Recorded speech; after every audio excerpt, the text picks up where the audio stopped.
Hi, this is Ellen Madono, a fellow student in class, and I wanted to share with you something that I've been doing with the stimulation of Will Taylor to organize this large mass of information that's coming in about re remedies. I mean, my whole life is spent trying to organize and understand remedies, but recently it's become a little more orderly than it's been in the past. And I'm using a software that's called Tinderbox. I'm not really advertising this software because it was a lot of work for me to figure out how to use it. But this is the name of the software. It's called Tinderbox, and it's a way of organizing little pieces of paper that I might use to try to organize remedies and try to figure out the relationships between them. You're able to draw uh, relationships between different ideas. You're able to make uh, uh, a outline, but it's not so linear. It can be linear, but it doesn't have to be so linear. And in homeopathy, um, our work is not very linear, so it's much easier if we have something that to organize that is less linear. This is the desktop that I've created to. It's called work on what Will Taylor has taught us about the Mappa Mundi. I think David Little also taught it in his courses, and there are a number of books about it. Um, and so basically, uh, the the world of remedies, how remedies act, it has been divided into 9 different categories, and these categories have directions. It's hotter up here, colder down here. It's dry on this side and wet on this side, and there are images like this is water and this is earth and this is fire over here and this is air being the cold air of maybe the desert at night. And this sanguine area is the kind of sociable area, the area of like hormones and blood cells, and it's both the physical and the mental aspects. Now, I can't teach you this whole thing right now. Will Taylor teaches a whole course on this. Um, but what I want to get across is how I'm using what Will has taught me. Maybe some of you have already taken this course. How I'm organizing it and getting it into a form that I can keep records of my own investigations. Um, for someone else to repeat and tell me what the important aspects of a remedy are is good for the moment, but the problem is it doesn't stay with me for very long unless I figure out some way to organize it. And what I like about this is it's artificial. It's not like the world is really organized into 9 different boxes. I mean, that just doesn't, nothing works like that. But it's a way of let's pretend, and to a great extent things can be organized into this way. So let's pretend, and when things fall out of the box, it's fine. These are the things that are sort of not in the box. Um, these are things. The ones that are falling out here are sort of a little bit out of it. I'm not quite sure where they should be. Um, anyway, so this is a picture for me of sepia, and sepia I've used quite a bit in my practice, but I don't necessarily understand it all that well. And what I kind of got by doing this study was kind of a visual picture of sepia. Her portal stasis is this liver gallbladder area right here, and the engorgement of her liver and her heart all go into this area. Her anger and her withholding of her anger, her suppression of her anger, are are in here, and they go down. When she suppresses, she's down here. She gets weak. She has these, on the physical side, she has these relaxed veins, and this is the phlegmatic. Um, Gabrielle used that word phlegmatic, and it's this suppression. It's a lot of these kind of soft membranes like mucous membranes and conjunctiva, or the connective tissues that don't have a lot of blood veins going through them. So anyway, these places are weak, and so when she gets weak, she goes down here, and when she's, kind of strong and out of control, she's up in her liver.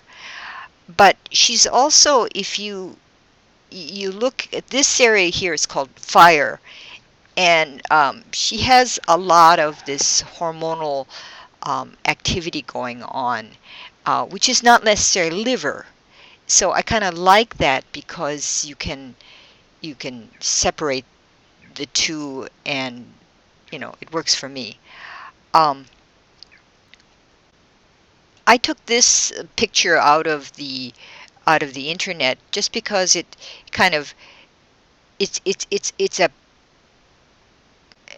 need to remember what menopause was. I went through it, but it's just a reminder of these symptoms are the ones that I don't want to put in my repertorization, probably because they're a little bit too common. And then I have all these. I have like a little symbol here. DD means I'm comparing it to Helonia, Fraxis americana, Nux vomica. This comparison with Nux could probably be over here, because Nux is the poster child of the choleric area, this liver gallbladder area, and so it's a kind of a physical way for me to play with these ideas. Now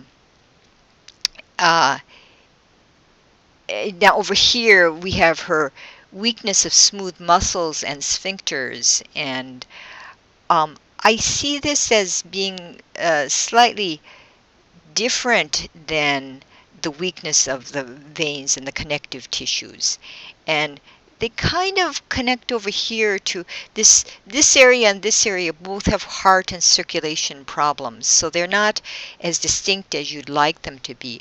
But anyway, these aspects are all related. I mean, they suffer from a jar because these areas are weak and they're sore.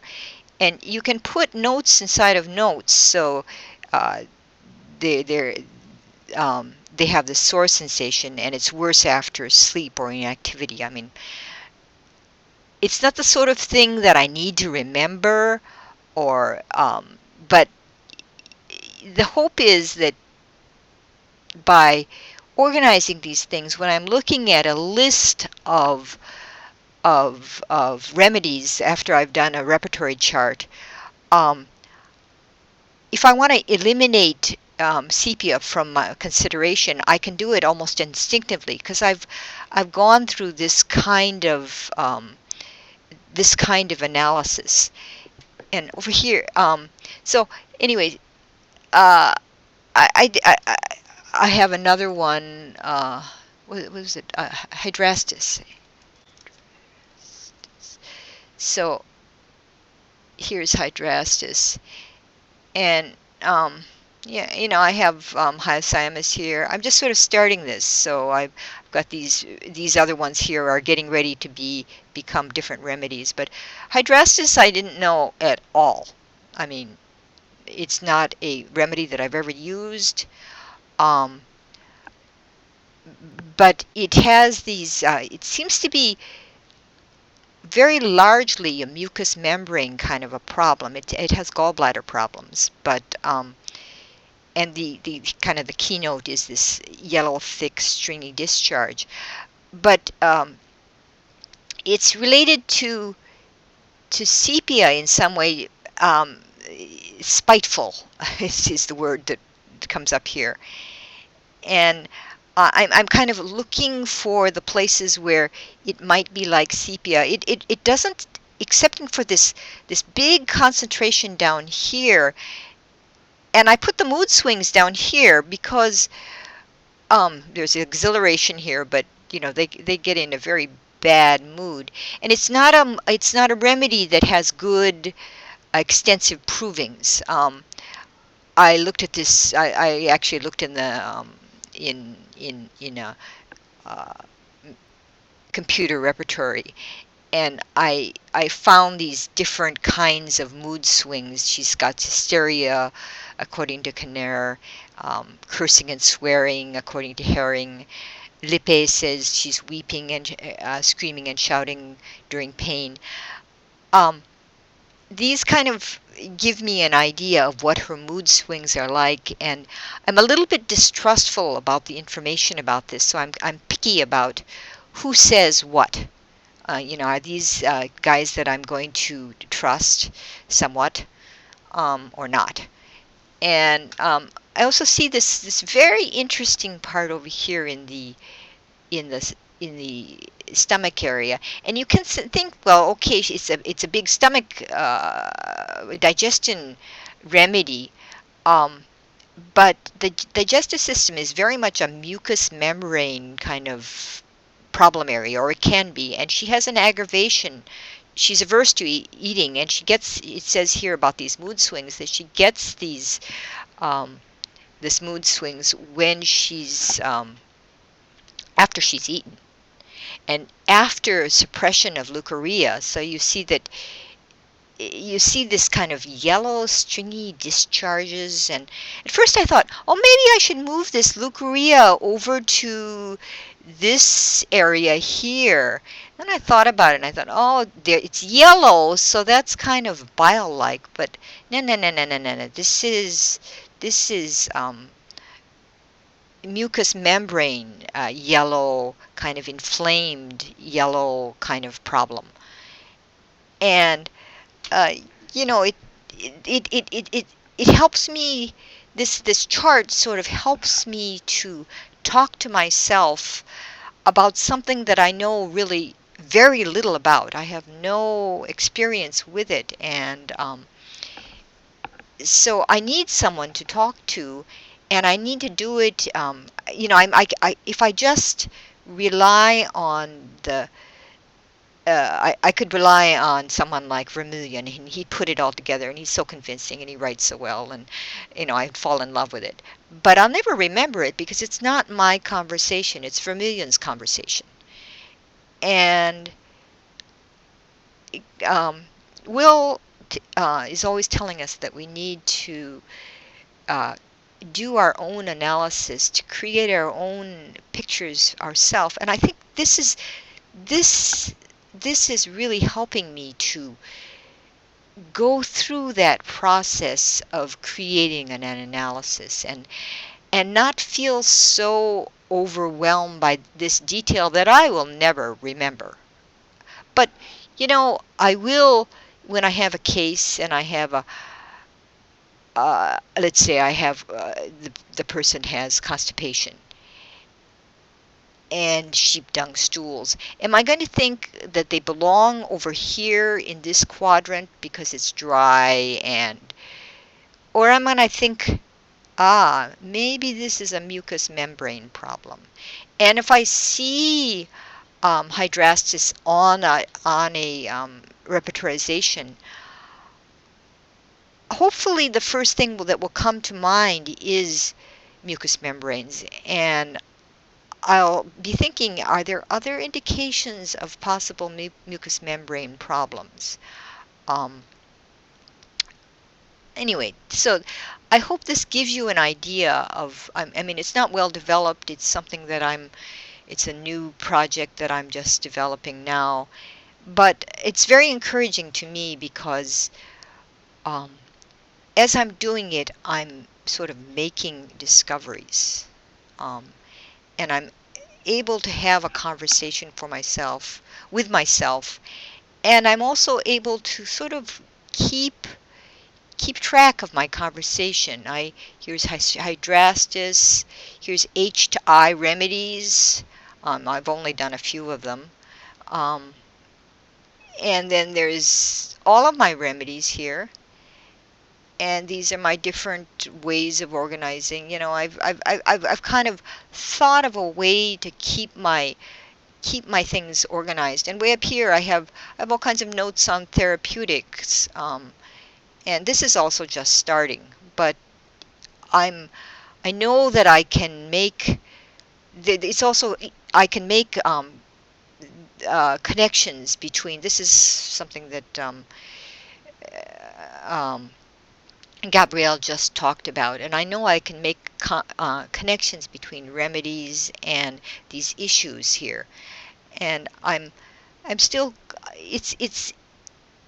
It's fine, I think, to be a little bit lost, and this system is so open and so open to organization and reorganization, and through organization and reorganization, I probably can get my mind a little bit clearer than I would by trying to sort of memorize what somebody else has taught me, which is something that I'm 67, so I'm not very good at memorizing anything. Um, so anyway, this is how I'm approaching this kind of problem. Um, and I haven't felt so hopeful in a long while, so I wanted to share it with you.